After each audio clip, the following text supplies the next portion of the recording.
નમસ્કાર દર્શક મિત્રો, આપ નિહાળી રહ્યા છો સાઈ ગ્રુપ મીડિયા હાઉસ દ્વારા સંચાલિત નવસારી લાઈવ અને ઝટપટ ન્યૂઝ। અને આપ જોશો એ મુજબ કે મહાનગરપાલિકાની કચેરી ખાતે આજે વિરાવળ ગામ કે જે હવે નવસારી શહેરમાં આવી ચૂક્યું છે, નવસારી મહાનગરપાલિકામાં આવી ચૂક્યું છે અને ત્યાંના રહીશો જે ખરા એ મોટી સંખ્યામાં ભાઈઓ બહેનો સૌ ઉપસ્થિત થયા છે। કારણ છે કે રસ્તો પહોળો કરવામાં લોકોના ઘર જઈ રહ્યા છે, એટલે કે વિકાસ થતો છે પણ એ વિકાસ કોઈના ગળા ઉપર પગ મૂકીને થઈ રહ્યો હોય ને એવું લાગી રહ્યું છે। કારણ કે રોટી, કપડા और મકાન આ ત્રણ શબ્દ સૌના માટે કોમન હોય છે। દરેકને પોતાનું આશિયાનું ખૂબ ગમતું હોય છે, પછી ભલે એ ઝૂંપડું હોય કે મહેલ હોય, પણ એના માટે તો એ આશિયાનું છે। પણ આ લોકોના ઘર જઈ રહ્યા છે અને ઘર શેના માટે જઈ રહ્યા છે? એક વિકાસ માટે। કયો વિકાસ? રસ્તો પહોળો કરવા માટે। તો ત્યારે જે સ્થાનિકો આવ્યા છે એમણે આજે રજૂઆત કરી છે મહાનગરપાલિકાના કમિશનર દેવ ચૌધરીને, અને શું જવાબ મળ્યો છે અને શું આશા સાથે આવ્યા છે એ જાણવાનો એક નાનકડો પ્રયાસ કરીશું। ભાઈ, શું નામ છે આપનું? હેમંતભાઈ। આપ ક્યાં રહો છો? વિરાવળમાં। શું પરિસ્થિતિ છે, શા માટે આપ આજે આવ્યા છો? અમારો જે રેસા લાઈનમાં રસ્તો પહોળો થવાનો છે એ ઘણો બધો પહોળો થવાનો છે અને એના માટે અમે કમિશનર સાહેબને મળવા આવેલા હતા।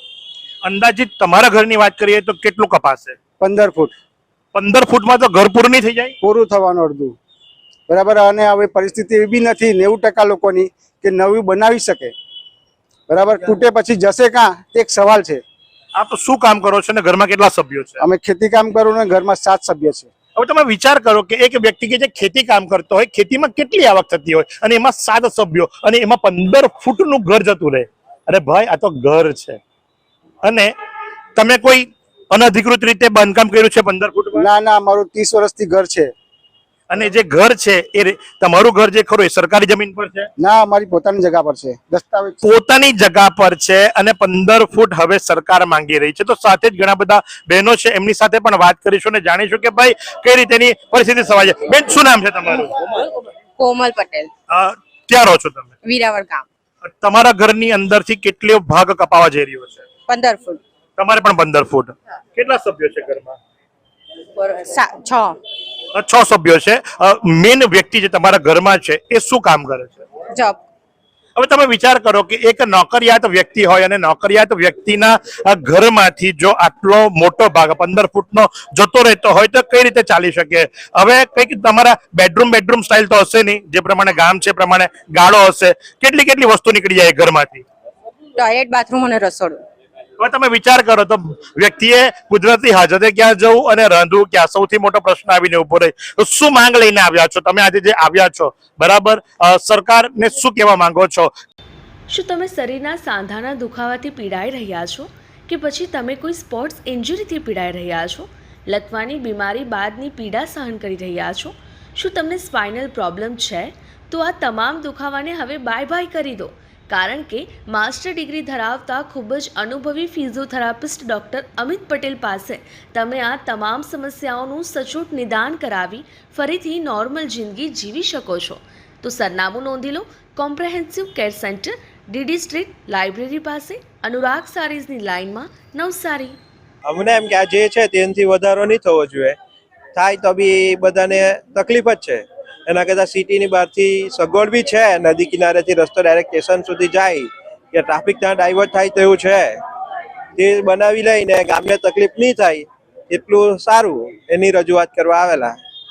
રજૂઆત કરી, રજૂઆત બાદ શું સંતોષકારક જવાબ મળ્યો? જવાબ તો એમને તો કંઈ આપ્યો નથી સરખો, પણ એમને કહે કે અમારી લાઈનમાં અમે જોઈ ગયેલા છે 2 મહિના પહેલા એમ કે પાણી જેવો ઘેરાવો થાય, વરસાદી કાંસ બનતી છે એના માટે આપેલું છે આ બધું। તો વરસાદી કાંસનો પાણીનો ભરાવો અમારા ઘર પાસે છે જ નથી એ પ્રોબ્લેમ, અને જ્યાં છે એ સરકારી જગ્યા પર, તો અમારી પ્રાઇવેટ જગ્યા ત્યાં પાણીનો ભરાવો જ છે નથી, પછી એનો રસ્તો તમે બીજો રસ્તો કાઢી શકો એવું છે। કઈ માંગણી અને કઈ લાગણી આજે, કારણ કે ઘર જતું હોય તો માંગણી અને લાગણી બંનેનો સમન્વય થવો ખૂબ જરૂરી છે। તો શું માંગણી લઈને આવ્યો? એક વાત એ જ છે કે કોઈનું ધંધો રોજગાર જતો રહે તો એ બીજો ઊભો થઈ શકે, પણ માણસનું ઘર જાય એ બીજું ઊભું નહીં થાય। માણસને છેલ્લે સંતોષકારક એના ઘરમાં જ મળે। કોઈ પણ માણસ હોય, અમીર હોય, પૈસાદાર હોય, ઘરે પહોંચે ત્યારે એ માણસ સંતોષ અનુભવે। એટલે પોતાનું ઘર જો જતું હોય તો એ માણસ પછી કોઈ બી બીજા રસ્તે જતો રહે, કોઈ પણ રસ્તે, એના બહુ બધા રસ્તા છે। એટલે અમારી એવી માંગણી છે કે અમારું ઘર નહીં જાય, અમારા હિતમાં એક એ લોકો નિર્ણય લઈ અને રસ્તો, અમારે ત્યાં તો કોઈ દિવસ હજુ ટ્રાફિક જામ થયું નથી, જે ટ્રાફિક જામનો સમસ્યા છે ત્યાં એ લોકો કંઈ કરતા જ નથી। ટાટા સ્કૂલ છે, રિંગ રોડ છે, ત્યાં કેટલું ટ્રાફિક જામ જાય છે, ત્યાંનો કોઈ ઉકેલ નથી. અને અમારા ગામમાં આજથી 2007માં પણ આવેલા હતા, ત્યારે પણ અમારું ઘર લઈ ગયા હતા એ લોકો. ત્યારે પણ અમારી જગ્યા પ્રાઇવેટ હતી, તે લઈ ગયા હતા ડિમોલિશનમાં. આ પાછા આવ્યા છે એટલે આ તો દર વર્ષે આવવાના, તો અમારે જવાનું ક્યાં? જે તે વખતે 2007માં આવ્યા હતા ત્યારે કોઈ વળતર ચૂકવવામાં આવ્યું હતું કે બસ ખાલી લઈને જતા રહ્યા હતા? ત્યારે તો કોઈ વળતર ચૂકવવામાં નતું આવ્યું. હું તો નાનો હતો પણ ત્યારે એવું કહેવામાં આવ્યું કે ગાંધીજી જે રસ્તેથી ચાલો એ પૂરો થવાનો. તો ગાંધીજી ખાલી ટાટા સ્કૂલ સુધી જ ગયેલા, પછી ત્યાંથી હેલિકોપ્ટરમાં જતા રહેલા છે. ટાટા સ્કૂલ સુધી રસ્તો જ પૂરો થયો, ખાલી વીરાવળ ગામ જ આવે, પછી અગાડી ગાંધીજી ગયેલા જ નહીં એવું લાગે છે મને તો આ. કારણ કે આવું કહીને અમારા રસ્તા લઈ ગયેલા ત્યારે.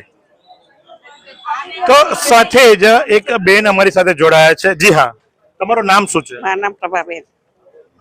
મારું 15 ફૂટ જવાનું છે ભાઈ, પણ હું તો એકલી નિરાધાર માણા, કોઈ નહીં મારતો.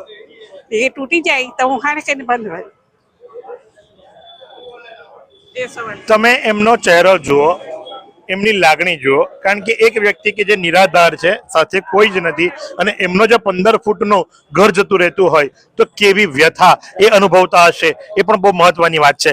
મેં જણાવ્યું એ મુજબ, અને ખૂબ સરસ મજાની વાત કરી કે તવંગર હોય, અમીર હોય કે ગરીબ હોય, પૃથ્વીનો છેડો ને એ ઘર, અને જ્યારે ઘર જ જતું રહેતું હોય, જ્યારે આશયાનું જ જતું રહેતું હોય તો વ્યક્તિ કઈ રીતે જીવી શકે? તો આજ પ્રમાણે આવા અવનવા સમાચારો માટે આપ નિહાળતા રહો નવસારી લાઈવ અને ઝટપટ ન્યૂઝ. કેમેરા પર્સન યશ સાવંતની સાથે હું મહેશ ભટ્ટ.